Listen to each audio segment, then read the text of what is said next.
ហេតុអីអ៊ីស្លាមមិនជឿលើការថ្វាយបង្គំរូបចម្លាក់មូលហេតុគឺវាជារឿងដែលត្រូវហាមឃាត់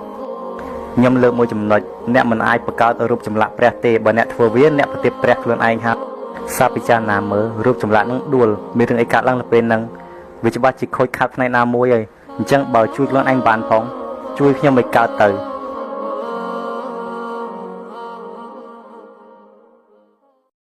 នៅពេលដែលយើងអនុវត្តតាមច្បាប់អ៊ីស្លាមដែលត្រឹមត្រូវជីវិតយើងកំពុងតែឈានទៅរកភាពល្អឥតខ្ចោះ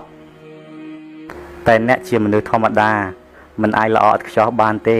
នៅពេលអ្នកយកទឹកវត្ថុឬគេហៅថាយកទឹកសំញាំងនោះវាអាចមានចំណុចខ្លះខុសដែលអ្នកមិនបានដឹងអញ្ចឹងខ្ញុំប្រាប់ថាត្រូវព្យាយាមតាមសមត្ថភាពដែលមានសង្ឃឹមថាអល់ឡោះនឹងទទួលអល់ឡោះខឹងបើអ្នកមិនសមពីទ្រង់ហើយមនុស្សខឹងបើអ្នកនៅតែសមពីគេអល់ឡោះមានបន្ទូលថាបើអ្នកសមពីទ្រង់ច្រើនទ្រង់រីករាយហើយបើអ្នកសមពីមនុស្សច្រើនគេអត់ចង់ឃើញអ្នកទេគេរត់ចេញហើយអល់ឡោះមានបន្ទូលថាអ្នកសមត្អាមកយើងនឹងឲ្យអ្នកស៊ុបហានអល់ឡោះ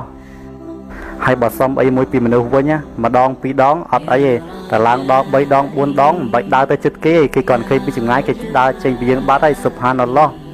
ដោយសារមនុស្សគិតថាម្នាក់នឹងដឹងអសមអីទៀតហើយអញ្ចឹងមិនគេរត់ចេញតែអល់ឡោះវិញអត់អញ្ចឹងទេអ្នកត្រូវសុំទូអាទៅកាន់អល់ឡោះហើយអត់ធ្មត់ហើយជឿជាក់ថាអ្នកនឹងទទួលបានវា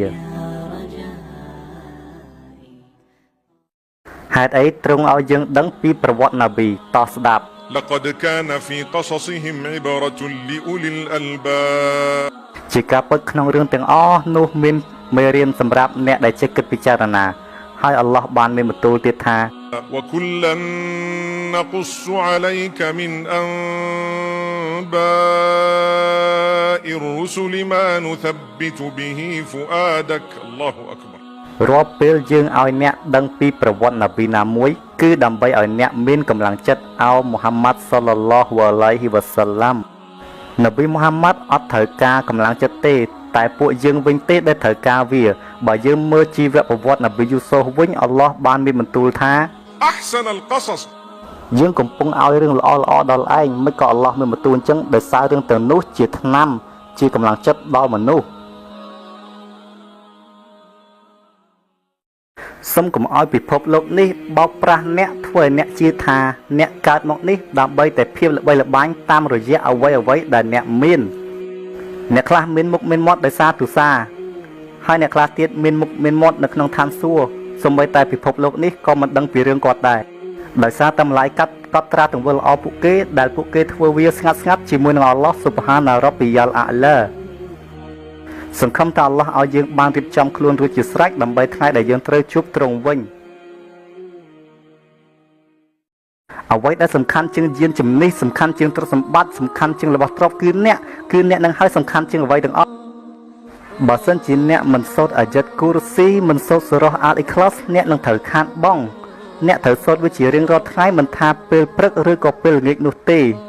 ឬក៏អ្នកចង់ឬមិនចង់នោះទេអ្នកត្រូវសូត្រវារាល់ថ្ងៃដោយសារទាំងនេះវាជាសោ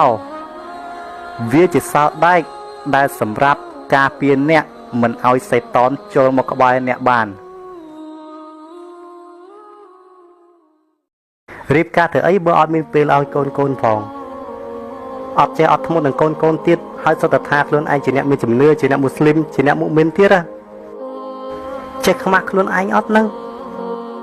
ត្រូវចំណាយពេលឲ្យត្រឹមត្រូវជាមួយកូនហើយត្រូវដឹងថាយើងអាចនឹងស្លាប់មុនពេលដែលយើងដឹងខ្លួនទៀតសួរថាមានអ្នកណាដឹងអូស្អែកនឹងស្លាប់ម៉ោង8ព្រឹកមិនអញ្ចឹងទេអ្នកស្លាប់ដល់យកអីទៅតាមខ្លួនអត់បានទេហើយអ្នកក៏មិនចង់សោកស្ដាយដែរអល់ឡោះប្រទានពរអ្នក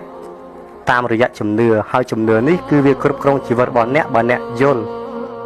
គិតមើលពេលដែលអ្នកធ្វើអាក្រក់វាងាយស្រួលធ្វើមែនទែនហើយវានៅតែតាមលងយើងឲ្យធ្វើទៀតក្នុងរយៈពេលយូរតែពេលយើងធ្វើល្អវិញវាមិនងាយស្រួលទេវាទាមទារឲ្យយើងចេះអត់ធ្មត់និងសប្បុរសឲ្យបានច្រើនប៉ុន្តែវានឹងនាំអ្វីដែលល្អមកឲ្យអ្នកវិញទ្វេដងវ៉ាឡោហ៊ីអ្នកអត់ធ្មត់អល់ឡោះនឹងឲ្យរង្វាន់អ្នកតែអ្នកអាចនឹងត្រូវអត់ធ្មត់ប្រហែលឆ្នាំសិនអញ្ចឹងទៅ